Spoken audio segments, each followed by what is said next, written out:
नमस्कार दोस्तों, जैसा कि आप देख पा रहे हो कि स्क्रीन पे आज हम बात करेंगे the painter of sign R K Narayan. जैसा कि मैंने पिछले वीडियो में अगर बायोग्राफी का सेक्शन आपने देखा होगा तो मैंने आर के नारायण के लाइफ एंड वर्क्स के बारे में आपको बताया है। He was born in 1906 in a village Rasipuram in Madras and Madras is a called Chennai. Okay, तो हम लोग ने इनके बॉर्न 1906 में जब इनका जन्म हुआ था, कहाँ पे, विलेज रसीपुरम में। और इनके इम्पोर्टेंट वर्क जो इन्होंने इंग्लिश में लिखा, इनकी भले ही भाषा तमिल थी, कन्नड़ थी, तमिल के रहने वाले थे, रीजनल लैंग्वेज कन्नड़ बोलते थे, लेकिन he writes in English. R in his name represent the name of his village and K the name of his father. मैंने आपको सारी डिटेल्स को इनके बायोग्राफी में बताया है। ये हाई स्कूल एग्जामिनेशन फेल भी थे, बट इन्होंने इंटरमीडिएट एग्जामिनेशन, ग्रेजुएशन, उसके बाद महाराजा कॉलेज मैसूर से आगे की पढ़ाई की। और इनको अपने लाइफ में बहुत सारे अचीवमेंट्स भी मिले हैं। जैसे मैंने आपको बताया था, ही ऑन साहित्य academy award for the guide इन 1960। मैंने बताया था कि साहित्य अकेडमी से भी इनको सम्मानित किया गया है। He was awarded Padma Bhushan, Padma Bhushan से भी इनको मिला है। He was D literature by the university of Leeds. He was awarded Benson medal. He is called regional novelist. इनको रीजनल नॉवलिस्ट भी कहा जाता है। क्यों? क्योंकि मालगुडी इन्हीं के द्वारा लिखा गया था। मालगुडी डेज आपने पढ़ा भी होगा और इनकी बहुत सारी सीरियल भी बन करके दूरदर्शन में पहले दिखाया भी जाता होगा, तो आप उनको भी देखे होंगे। और मालगुडी इनका रीजनल प्लेस भी था। इस प्लेस से सारे स्टोरी को रिलेट करते थे। और अगर बात करें हम द पेंटर ऑफ साइन के, जो आज हम इसको पढ़ेंगे और जेएसएससी के सीजीएल के सिलेबस में इसे पढ़ने भी हैं, तो आज हम लोग इसको अच्छे से समझने का प्रयास करेंगे। और एक लेक्चर में मैं इस वीडियो को समाप्त नहीं करूंगा, मैं 2 लेक्चर लेकर के चलूँगा। और ये आपका फर्स्ट सेक्शन, अगर आप नॉवेल देखोगे तो नॉवेल का पार्ट है। क्लियर? तो हमारा जो सेक्शन है उसको चलिए हम लोग आगे बढ़ते हैं और चीज़ों को समझने का प्रयास करते हैं। तो मैंने जैसे आपको बताया कि ये हमारा क्या है, नॉवेल सेक्शन का है। क्लियर? और नॉवेल सेक्शन आप देखोगे तो ओल्ड मैन इन द सी मैंने आपको बताया है, उसके भी और वीडियो जाएंगे। आपका डिमांड एक बहुत छोटा सा वीडियो, लेकिन मैं अभी उसे इतने सारे एमसीक्यू करवा दूंगा कि आपके सारे कॉन्सेप्ट क्लियर हो जाएंगे। देखिए, जब भी आप कोई नॉवेल्स को पढ़ते हो, है ना, तो आपको क्या करना है कि नॉवेल में तो 150, 200, 300 पेजेस की होती हैं, 100 से अबव पेजेस की लाइन होती है। तो आपको एग्ज़ाम ओरिएंटेड पढ़ना है, क्योंकि आप सीजीएल का एग्ज़ाम दे रहे हो। लिटरेचर के अगर पीजीटी या टीजीटी का एग्ज़ाम देते तो आपको डेप्थ में जाना पड़ता, बट लिटरेचर वाले सब्जेक्ट में क्या होता है, बहुत ज़्यादा डेप्थ में नहीं जाता। आपको समरी पूरे नहीं रटनी है, पूरे लाइन को नहीं रटना है, टू द पॉइंट चीज़ों को पढ़ना है। Then you can easily touch the answer of the questions. Clear? तो चलिए हम लोग the painter of sign is a novel written by Indian author R K Narayana. किनके द्वारा लिखा गया है? आर के नारायणा के द्वारा लिखा गया। और कब लिखा गया था? 1976 में। कभी कहीं 1977 भी आपका रहेगा। अगर विकिपीडिया में आप जाओ, देखो कभी कभी आपको क्या करना चाहिए कि देखने जनरल टाइप के क्वेश्चन झारखंड के एग्जाम में पूछे जाते हैं, तो आप ना विकिपीडिया को भी कभी कभी देखा करो, क्योंकि बहुत सारे डिटेल्स क्या है वहीं से उठे हुए रहते हैं। तो आपको थोड़ा line by line go through Wikipedia के साथ चलना चाहिए। क्लियर? तो आपके कुछ ना कुछ कॉन्सेप्ट क्लियर हो जाएंगे। और यहाँ पे आप देखोगे पेंटर की प्रेम की कहानी को यहाँ पे बताया गया है। आर के नारायणा के चहीते काल्पनिक शहर मालगुडी पर आधारित है। मालगुडी पे एक सेटिंग है और यह कहानी पेंटर रमन की है। किनकी कहानी है? रमन की है। और अगर हम बात करें, जो विभिन्न प्रकार के विज्ञापन साइन बोर्ड पेंट कर अपना गुजारा करता है, और एक दिन उसकी ज़िंदगी में आती है डेजी, जो परिवार नियोजन क्लिनिक चलाती है, मतलब फैमिली प्लानिंग क्लिनिक चलाती है। क्लियर? और गांव-गांव, मतलब कि मालगुडीज के जो गांव है और उसके आसपास के इलाकों में वह काम करती है और लोगों को फैमिली प्लानिंग के बारे में बताती है। रमन से परिवार नियोजन को प्रोत्साहन देने वाला साइन बोर्ड बनाने के लिए कहती है। अगर हम आगे चलेंगे तो आप देखिएगा कि हमारा 2 कैरेक्टर इम्पोर्टेंट प्रोटोगोनिस्ट निकल कर इस स्टोरी से आएंगे, इस नॉवेल से आएंगे। एक तो हमारा कैरेक्टर होगा रमन, जिनके बारे में हम लोग पढ़ेंगे। Who paints sign boards, he like a simple life, avoid getting involve in important matters.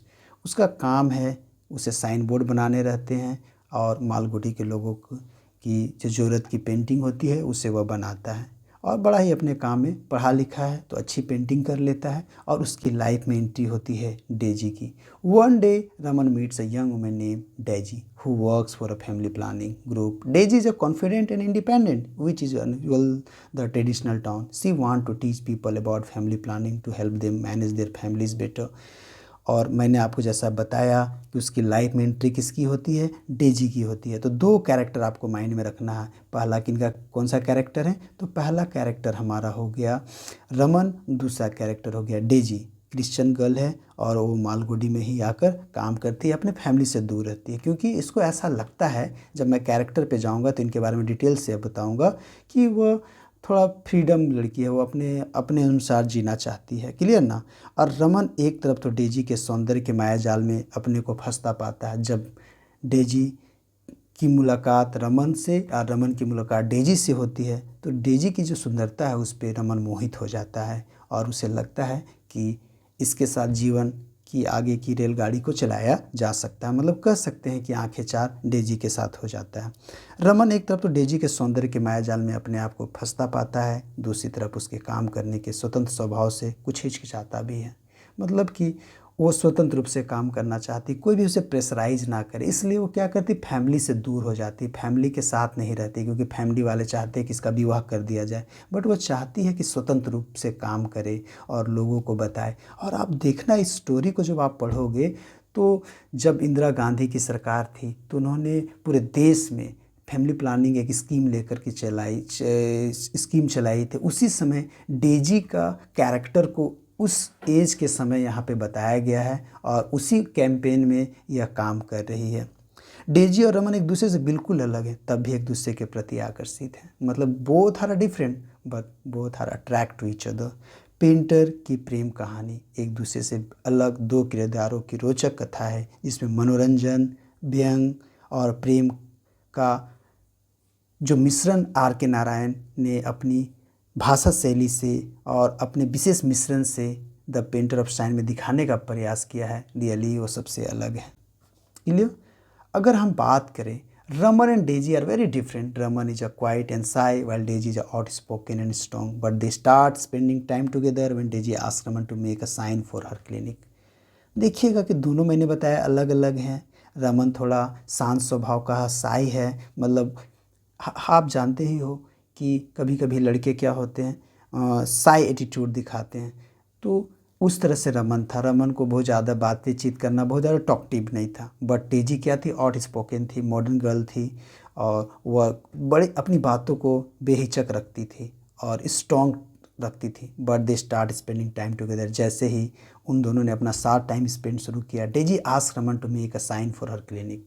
वो अपनी जो क्लिनिक चलाती थे उसके लिए एक साइन बोर्ड बनाने का प्रपोजल रमन को डेजी ने दिया। Daisy faces challenges because some people in the town don't like her modern ideas. Despite this, Raman and Daisy become close and develop feeling for each other.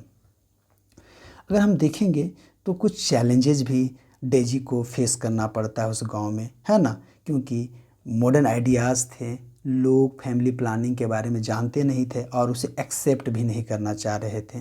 तो इसे परेशानी भी हो रही थी लोगों को समझाने में कि हम दो हमारे दो का जो नारा वो लेकर चल रही थी, उसमें उसे समस्याएं भी आ रही थी। But Raman and Daisy became a close and develop feeling for each other. लेकिन इन दोनों का साथ काम करते हुए, मतलब पेंटिंग का जो वर्क डेजी के लिए रमन कर रहा था, कभी कभी वह उनके साथ गांव में भी जाता था, तो इन दोनों के बीच प्रेम का बहाव बहा और एक दूसरे के प्रति ये मोहित हो गए।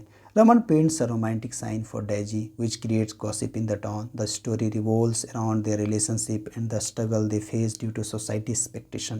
कभी कभी रमन जो रोमांटिक साइन डेजी के लिए बनाता था, मतलब जिस फैमिली प्लानिंग की वो बात करते थे उसके लिए वह जो साइन बोर्ड तैयार करता था, वो गॉसिप का विषय बन गया था पूरे शहर के लिए, मतलब मालगुडीज टाउन के लिए। The story revolves around their relationship. और ये दोनों की कहानियाँ, मतलब आप देखते हो कि गांव में कभी भी आप जिस हम सोसाइटी में रहते हैं, तो आर के नारायणा ने रूरल सोसाइटी को बताया है कि आज भी आप देखोगे कि रूरल सोसाइटी में जब कोई एक लड़का एक लड़की से बात करता हो या एक साथ वो घूम के काम कर रहे हो तो एक अलग छवि उनकी मार्केट में बन जाती है।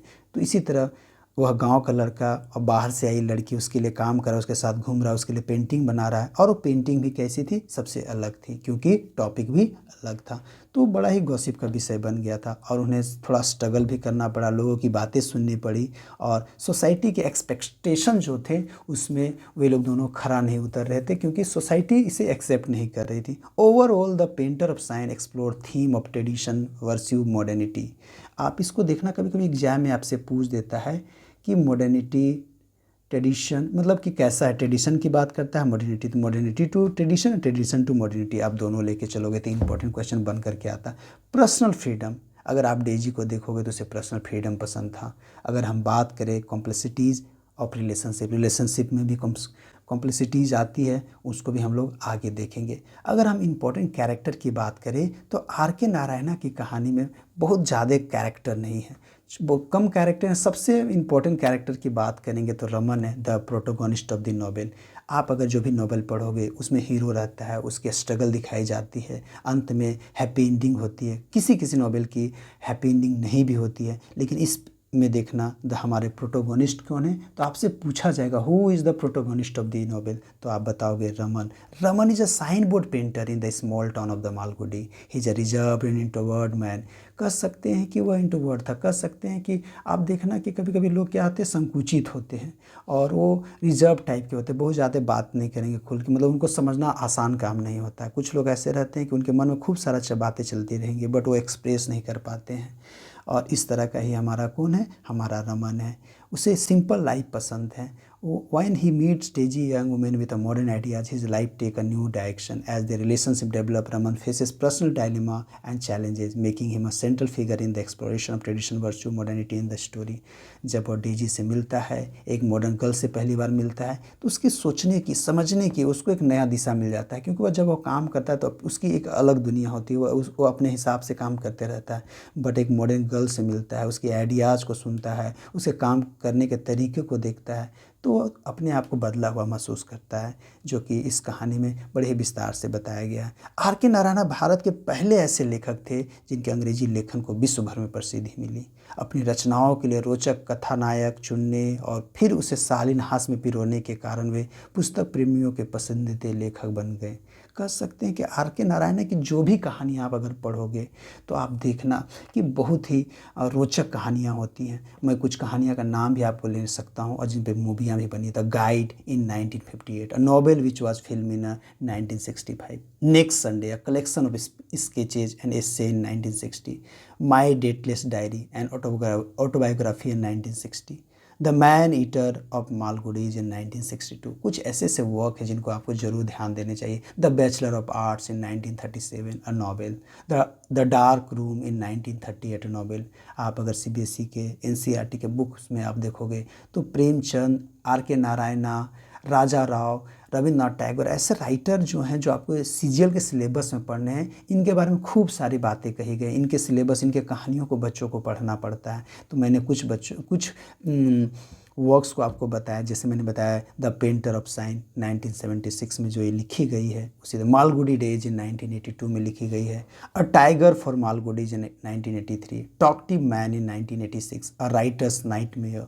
तो इस तरह के जो इनके मेजर वर्क्स हैं, आप इस वर्क को सर्च भी कर सकते हो और जब मैं बोल रहा हूँ तो आप इसको लिख भी सकते हो, और मैं जो पीडीएफ नोट्स दूंगा तो कोशिश करूँगा इनके मेजर वर्क्स को आपके साथ शेयर करूँ, ताकि अगर मेजर वर्क से रिलेटेड कुछ क्वेश्चन पूछा जाए तो आपको आंसर देने में आसानी हो। क्लियर? तो हम लोग चलिए बात करते हैं दूसरे कैरेक्टर की। तो दूसरा कैरेक्टर हमारा देखिएगा डेजी है। Daisy is a significant character in the painter of science. She is a young women in her 20s and work for a family planning. कर सकते हैं कि 20 साल की लड़की अपने क्या कर रही है, फैमिली प्लानिंग के लिए काम कर रही है मालगुडी में, और ऐसे टाउन में काम कर रही है। इतनी आउट स्पोकन है, कॉन्फिडेंट है, इंडिपेंडेंट माइंड है। She is determined to educate the towns people about family planning and birth control. वो डेडिकेटेड है कि लोगों को बताना है कि कैसे बर्थ कंट्रोल किया जाए, कैसे फैमिली प्लानिंग के वो एक्सेप्ट करे, कैसे इनके लिए वो काम करे, लोगों को कैसे वो अवेयर कर पाए, क्योंकि ये बड़ा ही टफेस्ट वर्क था, क्योंकि लोगों के व्यवहार को परिवर्तन करना था। It's a very toughest work. किसी के व्यवहार को चेंज कर पाना, लोगों को समझा पाना, और ऐसे टॉपिक पे जो सबके लिए अलग थी और लोग इसके बारे में बात नहीं करना चाहते थे, है ना। Aiming to improve their lifes when she meet Raman a sign board painter, she pursue him to help her spread the message using his skills. Daisy's progressive ideas create conflict with the conservative society.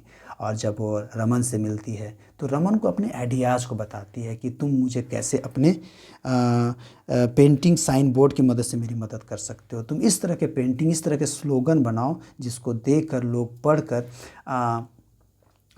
इसकी ओर आकर्षित हो और इसको follow करें। जैसे आपने देखा होगा panchayat movie, panchayat web series को देखा होगा, एक पंचायत सेवक कैसे बहुत खूब सारे साइन बोर्ड का वहाँ पे यूज हुआ। आज भी आप पंचायत में जाओगे, हर घर का नारा है ना, योजना बनाओ अभियान, या हर हाथ को काम दो, हम दो हमारे दो, जल है तो कल है। इस तरह के स्लोगन्स को वह बड़े ही तरीके से लिखने का काम करता था और डेजी ने इसको यही काम सौंपा भी था। Daisies progressive ideas create conflict, और इसके जो क्रिएटिव आइडिया थे वही कॉन्फ्लिक्ट भी उस कंजर्वेटिव सोसाइटी में बना, making her N essential catalysed for the novels exploration of societal Roman values. कह सकते हैं कि सोसाइटी में उसके नॉर्म्स, उसके वैल्यूज़ को भी लोगों ने खूब एक किया, मतलब लोग एक्सेप्ट नहीं कर रहे थे, लोग उसको बुरा भला भी कह रहे थे कि किस तरह के प्रोग्राम को लेकर के चलाए। Her involving relationship with Raman adds depth to the story. जब इसका इन्वॉल्वमेंट होगा, जब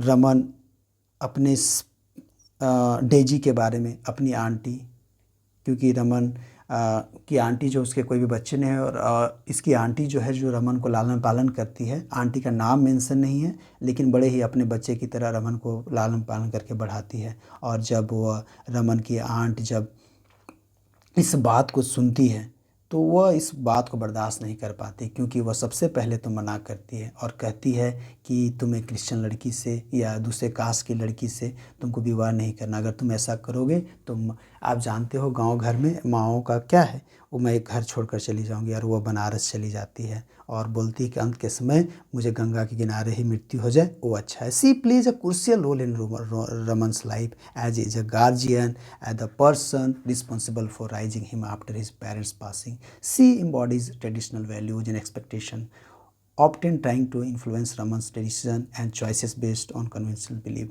इसके बिलीव, इसके विश्वास, इसको जितने भी हैं वो एक्सेप्ट नहीं करना चाहती। कौन कर सकते हैं? इनकी आंट, रमन की आंट, क्योंकि वो रूढ़िवादी पद्धति की थी, रूढ़िवादी सोच की थी, है ना। और एज अ गार्जियन तो इसके लाइफ में वो रोल की बड़ा है, गार्जियन के टाइप में। आप देखोगे कि जब प्ले को पढ़ोगे तो देखना गार्जियन के जैसा इनका रोल हुआ। और मैं एक इम्पॉर्टेंट बात बता दूं आप लोगों को कि देखिए जितने भी वर्क आपके हैं, मैं बात करूं नॉवेल का, ड्रामा का, पोइट्री का, शॉर्ट स्टोरीज का, तो आपको लगता है अगर if you have a time then you go through the original text. Okay, सारे ऐप में अवेलेबल हैं, आप उसको ज़रूर अगर कभी मौका मिले तो पढ़ना चाहिए। देखिए मैं समराइज कर रहा हूँ, इसके बाद अगर आप नॉवेल को पढ़ोगे तो कोई भी बात अगर पढ़ोगे आपकी लैंग्वेज में प्रॉब्लम होगी, then you can easily know about all the things in a detail manner, because क्योंकि आपको कहानी का सार पता चल गया, समरी पता चल गया। आप कोई भी क्वेश्चन अगर आएंगे तो आप इजीली उसको कनेक्ट कर पाओगे अगर आपको कहानी पता हो तो मैं कैरेक्टर जा रहा हूँ, इंपॉर्टेंट पॉइंट जा रहा हूँ, और आगे मैं मतलब देखिए लैंग्वेज में या लिटरेचर में क्या होता है कि आपको चीज़ें रटनी नहीं है, आपको कुछ की पॉइंट्स अपने माइंड में रखना है। अगर कुछ की पॉइंट्स अगर आप रख लेते हो तो आपके सारे काम बन जाएंगे। मैंने यहाँ भी समरी को हाईलाइट किया है, आप समरी को ज़रूर पढ़ोगे। जैसे मैं थोड़ा एक साथ समरी को हाईलाइट करता हूँ, बड़ी आसान भाषा में मैंने लिखने का प्रयास किया। The painter of sign tell the story of Raman sign board painter in the fictional town of the Malgudi. Raman is a reserve and inverted introverted man and who lead a routine life, focusing on his work and avoiding any distraction. His life take a turn when he meets Teji, a strong, violent, independent young woman working। मैंने ऊपर ही बताया है कि ये अपने काम में मतलब एक इंसान अपना डेली काम कर रहा है, बस जीवन चल रहा, बाकी और कुछ सोचता नहीं, लेकिन अचानक से लाइफ में किसी की एंट्री होती है और इसकी लाइफ पूरी बदल जाती है ना।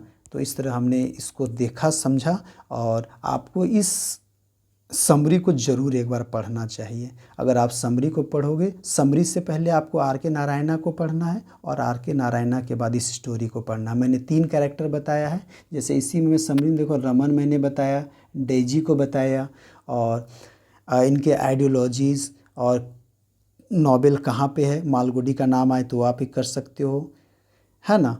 और और इसमें ह्यूमन नेचर के बारे में बताया है, सोसाइटियल नॉर्म्स के बारे में बताया गया है। 10 अक्टूबर 1906 को जन्मे आर के नारायण ने 15 उपन्यास, 5 लघु कथा संग्रह और यात्रा वृत्तांत, मतलब कह सकते हैं एक जर्नी करने के दौरान जो लिखी जाती है उनको लिखा है। और 1960 में उन्हें उपन्यास गाइड के लिए साहित्य अकादमी पुरस्कार मिला, ये आपको याद रखना है। स्वामी और उसके दोस्त, डार्क रूम, नागराज की दुनिया, इंग्लिश टीचर, उनकी जानी मानी कृतियाँ हैं, इनको ज़रूर आपको माइंड में रखना है।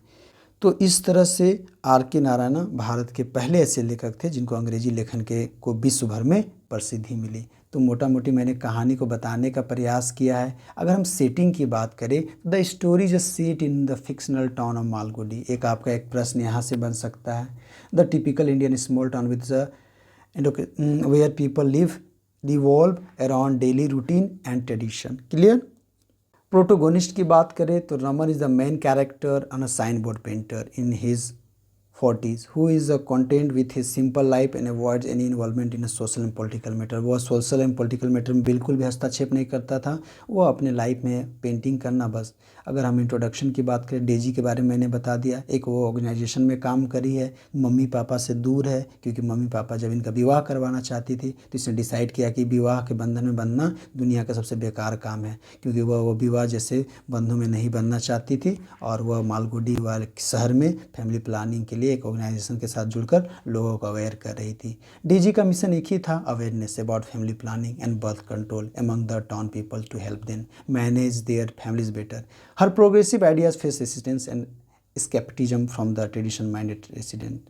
इनिशियल इनकाउंटर की बात करें तो जब ये दोनों मिले तो साइन बोर्ड बनाने के लिए, तो Raman is the taken aback bye her directness and unconventional behaviour. कभी कभी रमन का डेजी के बिहेवियर से ऐसा लगता था जैसे डेजी बड़ा ही उससे अलग है, लेकिन मैंने बताया कि आगे चल कर के यह एक प्रपोजल भी रखता है। Raman is a reserve and introvert, मैंने ये बता दिया, एक ही बात रिपीट किया गया, आप इसको जरूर एक बार पढ़ोगे। डेवलपमेंट रिलेशनशिप, सोशल चैलेंजेस क्या क्या है, ये हैं। ग्रोइंग अट्रैक्शन हुआ, the sign of attraction, resolving conflict, the story develop in the challenge face the protagonist finding a balance between personal desire and social expectation. अब मैं कुछ इंपॉर्टेंट क्वेश्चंस को देखता हूँ जो एग्जाम पॉइंट ऑफ व्यू से इस तरह के क्वेश्चन आ सकते हैं। In the painter of sign by R K Narayan who is the protagonist of the story. तो मैंने आपको बताया था कि Raman is the protagonist of the story. What is a Daisy's profession in the painter of sign. तो अब मैंने आपको बताया कि इसमें देखना किस बारे में बात किया गया है। तो इस वर्क में बात किया गया है डेजी का फैमिली प्लानिंग ऑर्गेनाइजर है। क्लियर। अगर हम बात करें where does the story of the painter of sign take place, तो आप दिल्ली, मालगुडी, चेन्नई, मुंबई, तो आपको आंसर करना है Malgudi. What is the Raman profession in the novel. तो मैंने बताया कि रमन का प्रोफेशन क्या है यहाँ पे, तो साइन बोर्ड पेंटर है। Why does Daisy face opposition in the town. तो she is an outsider, she is trying to close down traditional business, she is spreading awareness about family planning, she is interfering in the people personal life. तो आप देख सकते हो कि यहाँ पे प्रश्न क्या, why does Daisy face opposition in the town, क्यों कर रहा। तो आप देखोगे कभी कभी अगर she is interfering in a people's personal life या सी इज स्प्रेडिंग अवेयरनेस, क्योंकि रीज़न देखो ये था क्योंकि वह मैं अवेयरनेस फैला रही थी और लोग इसको एक्सेप्ट करना नहीं चाह रहे थे। अगर ऑप्शन में नहीं दिया हुआ रहता तो हम कहीं ना कहीं डी के साथ चलते थे। हमारा सटीक क्या है, सी के साथ, क्योंकि नोबेल के थ्रू हमें आंसर देना है। What theme are explore the painter of sign. तो कह सकते हैं कि tradition versus modernity, social norms and human relationship को इस नोवेल में दिखाने और बताने का प्रयास किया गया है। आगे हम देखेंगे what is the main conflict the painter of this sign. तो कह सकते हैं the clash of tradition and modern values in a society. Raman struggle to find a no, वो ऑलरेडी जॉब में था। Daisy fight against corruption, no, ये भी नहीं रहेगा, ये भी नहीं होगा। The clash tradition and modern values in society, क्योंकि मॉडर्न वैल्यूज कर सकते हैं उसको एक्सेप्टेंस लोगों के द्वारा कराना था और डेजी उस काम में लगी हुई थी। Raman's pursuit of fame and fortune, नहीं, हम चलेंगे किसके साथ, तो सी जो मेरा करेक्ट आंसर होगा। What role does Raman play in Daisy's mission. तो कर सकते हैं he help Daisy spread awareness about family planning, क्योंकि वह तो साइन बोर्ड बना ही रहा था, बट इस वर्क में उसे और क्या काम मिल गया, डेजी के साथ मिलकर उस अवेयरनेस में भी और उसके लिए ही साइन बोर्ड बनाता था। What make Daisy stand out in the town of Malgudi. कर सकते हैं हर इस out spoken and independent nature, क्योंकि वह इंडिपेंडेंट नेचर की थी, आउट स्पोकन भी थी, कोई भी बात बड़े तरीके से लोगों के सामने और खुल करके रखती थी। Why do Raman and Daisy relationship face challenges, तो कह सकते हैं कि दे are from different towns, they have different taste in art, they came from different social background, they have different personality and belief, तो they were different personality and belief। तो इस तरह से हमने बहुत सारे क्वेश्चंस को, इस स्टोरी को समझने का प्रयास किया है। आगे अगर इस टॉपिक में कुछ और इम्पोर्टेंट पॉइंट्स बन करके आते हैं तो मैं एमसीक्यू के माध्यम से या मैं और डिटेल्स में कुछ चीज़ों को मैं फिर से एक वीडियो इस पे बनाऊंगा और मैं बताऊंगा जिसमें इम्पोर्टेंट पॉइंट रहेंगे एग्जाम से रिलेटेड, और मैं एक क्वेश्चन भी बताऊंगा और इस नॉवेल में जो कुछ बचे खुचे चीज़ें हैं जो छूट गई इस वीडियो में, मैं उसमें आगे बताऊंगा। क्लियर? क्योंकि एक बड़ी सी वीडियो हो जाएगी तो आप बोर फील करोगे और फिर आप चीज़ों को समझ नहीं पाओगे। तो इस लेक्चर में इतना ही रहेगा, बाकी का लेक्चर में मैं सारी चीज़ों को ध्यान से आपको बताऊंगा। आप अगर हमारे इस टेलीग्राम चैनल के साथ जुड़ना चाहते हैं तो ज़रूर जुड़िए, और इसमें मैं कुछ क्वेश्चन हर दिन लेकर के आता हूँ। आप अगर पीजीटी इंग्लिश का क्रैश कोर्स लेना चाहते हैं तो आप इसको परचेज कर सकते हो। इंग्लिश पे सीजीएल के लिए आप अपने लोगों को, अपने दोस्तों को और अपने मित्रों को सजेस्ट कर सकते हो, क्योंकि ढेर सारा कंटेंट हम इसमें लेकर के आ रहे हैं। और आपकी जो शिकायत हमसे है कि सर कंप्लीट नहीं होगा, ओबीएस सर कंप्लीट होगा, आप चिंता ना करें, ये हमारी रिस्पॉन्सिबिलिटी है कैसे कंप्लीट करना है। तो आप जैसे जितने भी वीडियो मिले उसको ध्यान से देखना है। इसमें सारी चीज़ें सबसे कम प्राइस में झारखंड में S4G आपको आपके लिए लेकर के आया है। समान ज्ञान के साथ जुड़ना चाहते हैं, बेहिचक जुड़िए, बड़ी अच्छी पैक है। और इस मॉक टेस्ट को तो आपको ज़रूर ही लेना चाहिए अगर आप पीजीटी का प्रिपरेशन कर रहे हो, क्योंकि इस मॉक टेस्ट को हूबहू एग्ज़ाम के जैसा बनाया गया। एग्ज़ाम में जो क्वेश्चन पूछे जाते हैं हूबहू ऐसा बनाया गया, क्योंकि स्टूडेंट का फीडबैक बोलता है कि sir one of the best mock test in English literature for PGT English exam. Clear? Thank you. और आगे हम लोग फिर से एक नए वर्क के साथ मिलेंगे और उनको समझने का प्रयास करेंगे। स्वस्थ रहिए, मस्त रहिए, अपना और अपनों का खूब ख्याल रखिए। जय हिंद, जय भारत, जय झारखंड।